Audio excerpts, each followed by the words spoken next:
Times today news కి స్వాగతం. Amaravati SRM యూనివర్సిటీకి దారేది?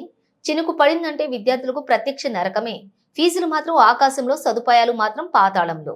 ఎస్ఆర్ఎం కు వెళ్లే రహదారులు దుస్థితి వల్ల అనేక మంది విద్యార్థులకు గాయాలవగా ఆ యూనివర్సిటీ ప్రొఫెసర్ రోడ్డు ప్రమాదంలో చనిపోయిన ఏ మాత్రం పట్టించుకొని యాజమాన్యం. యూనివర్సిటీలో హాస్టల్ సంగతి చెప్పనే అవసరం లేదు. సగం మంది విద్యార్థులు భోజనాలు మానేశారంటే అది ఏ స్థితిలో ఉందో అర్థం చేసుకోవచ్చు. యూనివర్సిటీలో స్వచ్ఛమైన మంచినీరు లేకపోవడం వల్ల అనేక సైడ్ ఎఫెక్ట్స్ కి గురవుతున్న హాస్టల్ విద్యార్థులు యూనివర్సిటీలో ఉన్నటువంటి ఇబ్బందులను విద్యాశాఖ మంత్రి దృష్టికి తీసుకువెళ్లే ఆలోచనలో విద్యార్థుల తల్లిదండ్రులు.